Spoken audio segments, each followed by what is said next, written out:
नमस्कार शेतकरी मित्रांनो, मी सुमित. आपली माती आपले लोक या युट्यूब चॅनलमध्ये तुमचं पुन्हा एकदा स्वागत आहे. शेतकरी मित्रांनो, खरीप हंगाम 2026 अगदी जवळ आला आहे आणि सध्या प्रत्येक शेतकऱ्यांच्या मनात एक प्रश्न आहे. तो म्हणजे यंदा सोयाबीन कोणते पेरावे? कारण चुकीची वाण निवडले तर उगण कमी होते, रोग वाढतात, उत्पादन घटते आणि शेवटी खर्चही निघत नाही. म्हणून आजच्या या व्हिडिओमध्ये आपण पाहणार आहोत भारी जमिनीसाठी कोणते सोयाबीन योग्य राहील आणि मध्यम जमिनीसाठी कोणते फायदेशीर आणि हलक्या जमिनीत कोणते वाण टिकणार आणि शेवटी काही महत्त्वाच्या टिप्स ज्यामुळे उत्पादन वाढू शकते. म्हणून हा व्हिडिओ शेवटपर्यंत नक्की बघा शेतकरी मित्रांनो. व्हिडिओ आवडल्यास लाईक शेअर कमेंट नक्की करा. चला तर सुरुवात करूया आपल्या या व्हिडिओला.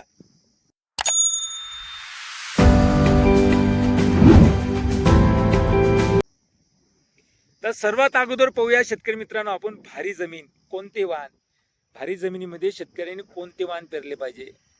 तर बघा शेतकरी मित्रांनो, ज्या जमिनीत ओलावा जास्त दिवस टिकतो, जमीन कसदार असते आणि पाणी धरून ठेवण्याची क्षमता जास्त असते, अशा जमिनीत जास्त कालावधीची वाणे चांगली चालतात. जे काही जास्त कालावधीचे वाणे आहेत शेतकरी मित्रांनो सोयाबीनचे, ते वाण तुम्ही या जमिनीत पेरणी करू शकता शेतकरी मित्रांनो, जेणेकरून चांगलं उत्पादन आपल्याला मिळेल. तर एक उदाहरणार्थ आपण घेऊया फुले संगम KDS 726. हे वाण महाराष्ट्रात खूप लोकप्रिय झाले आहेत. चांगली फुटवे क्षमता, शेंगाची संख्या जास्त, उत्पादन चांगले, पावसाळा चांगला असेल तर भारी फायदा.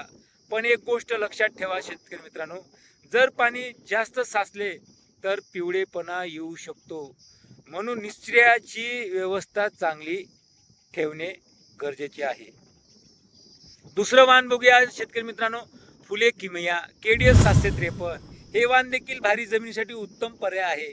चांगली वाढ, रोग सहन शक्ती, दाण्याची गुणवत्ता चांगली. जर तुमच्या भागात पाऊस नियमित असेल तर हे वाण चांगले उत्पादन देऊ शकते शेतकरी मित्रांनो. तर तुम्ही यापैकी हे दोनच वाण पेरली पाहिजे असं नाही आहे शेतकरी मित्रांनो. बरेचसे आहे दीर्घकाळ जास्त दिवस असणारे 105 110 दिवस असणारे हे वाण बरेचसे आपल्या मार्केटमध्ये आहे. तुम्ही ते पण तुमच्या नियोजनानुसार तुमच्या शिफारशीनुसार तुम्ही लागवड करू शकता. आता बघूया शेतकरी मित्रांनो, मध्यम जमीन म्हणजे योग्य पर्याय. म्हणजे मध्यम जमिनीसाठी योग्य पर्याय जमीन म्हणजे कोणते बियाणं आहे. महाराष्ट्रातील अनेक शेतकऱ्यांकडे अशी जमीन आहे, ना खूप भारी आहे ना खूप हलकी आहे. या जमिनीसाठी मध्यम कालावधीची वाणे सुरक्षित पर्याय ठरतात. ते म्हणजे JS 20-116. हे वाण सध्या अनेक भागात लोकप्रिय होत आहेत. उत्पादन स्थिर मिळते, हवामान बदलतही टिकते, काही रोगावर चांगली सहन शक्ती आहे शेतकरी मित्रांनो. तर आता बघूया MEUS मालिकेतील वाण. MEUS जे काही सिरीज आहे, हे काही सुधारित वाणे देखील चांगले परिणाम देत आहेत शेतकरी मित्रांनो. या मालिकेतले MEUS जे काही सिरीज आहे, बऱ्याचशा व्हरायटी आहे या सिरीजमध्ये. उगवण चांगली, कमी जास्त पावसात टिकतात, मध्यम जमिनीसाठी फायदेशीर.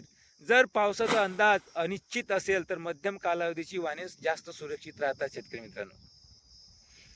आता बघूया हलकी जमीन म्हणजे माळरान जमीन. म्हणजे ते खूप हलकी आहे, जशी मुरमाटी, मध्यम मुरमाटी नाही का, थोडीशी पांढरी आहे ना, हलकी जमीन आहे.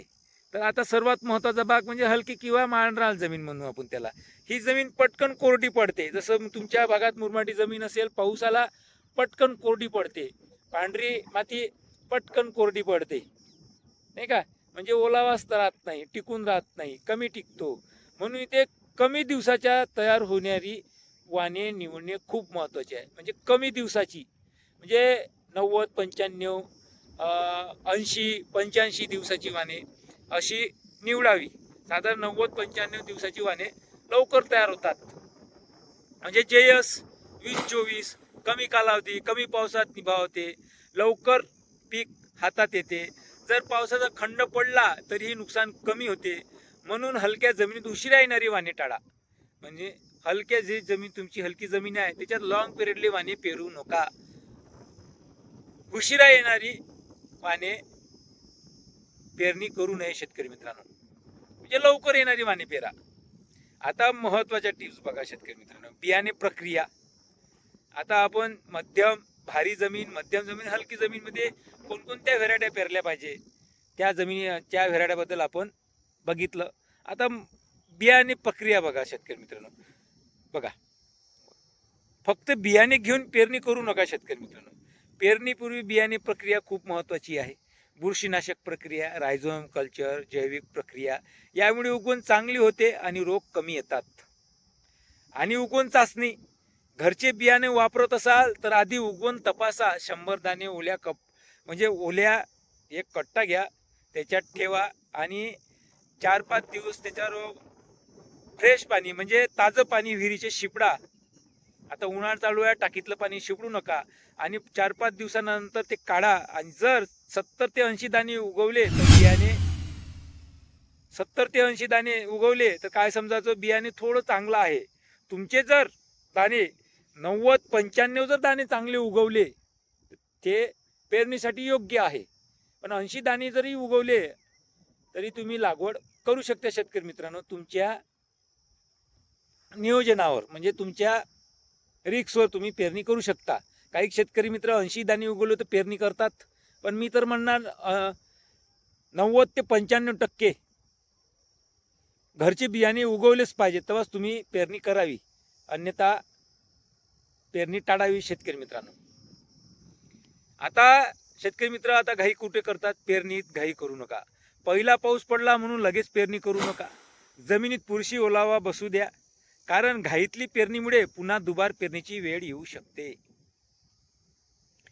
आता आपण सर्व माहिती बघितली शेतकरी मित्रांनो, नाही का. आता जे काही मी तुम्हाला तो मुद्दा सांगितलेला आहे, म्हणजे आपण जर बीज अंकुर म्हणजे उगवण शक्ती जर आपण घरी तपासली तर कशी तपासावी. 100 दाणे घ्या, तुमच्या घरचं बियाणं. मागच्या वर्षी सोयाबीन, ते जर सोयाबीन म्हणजे समजा 70-75% उगवलं तर तुम्ही पेरणी करू शकता तुमच्या रिक्सवर. पण मी तर असं म्हणणार की 90% जर बियाणं तुमचं उगवलं आणि 10 म्हणजे 90 दाणे उगवले आणि 10 दाणे उगवली नाही तर बेस्ट राहील शेतकरी मित्रांनो. तुमची प्रतिक्रिया काय म्हणते नक्की कळवा. तर मित्रांनो, सोयाबीन वाण निवडताना फक्त बघा,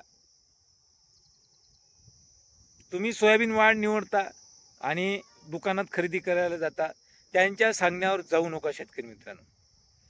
बघा आणि स्वतः डिसिजन घ्या. म्हणजे कसं, तुमची जमीन, पावसाचा अंदाज, पाण्याची उपलब्धता आणि कालावधी, हे जे मी तुम्हाला 4 कंटेंट सांगितलेले आहे, याचा विचार करून तुम्ही सोयाबीनची निवड करा. हे सगळं पाहून योग्य वाण निवडा. आता कमेंटमध्ये तुम्ही नक्की सांगा, तुम्ही यंदा कोणते सोयाबीन पेरणार आहात. आता मी तुम्हाला पूर्ण माहिती दिली. तुमच्या जमिनीनुसार, तुमच्या नियोजनानुसार आणि पाण्याची उपलब्धतेनुसार, तुमच्या परिसरात वातावरणानुसार, हलकी, भारी, मध्यम या जमिनीनुसार मी वाणाची निवड सांगितली शेतकरी मित्रांनो. अशा जमिनीत हे वाण पेरणी योग्य राहील अशी मी आजच्या व्हिडिओमध्ये तुम्हाला पूर्ण माहिती दिली आहे. तर शेतकरी मित्रांनो, हा व्हिडिओ जर तुम्हाला आवडला असेल तर नक्की लाईक, सबस्क्राईब, शेअर नक्की करा. आणि आपली माती आपले लोक चॅनलला सबस्क्राईब करायला विसरू नका शेतकरी मित्रांनो. तर पुन्हा भेटूया शेतकरी मित्रांनो नेक्स्ट व्हिडिओमध्ये. धन्यवाद.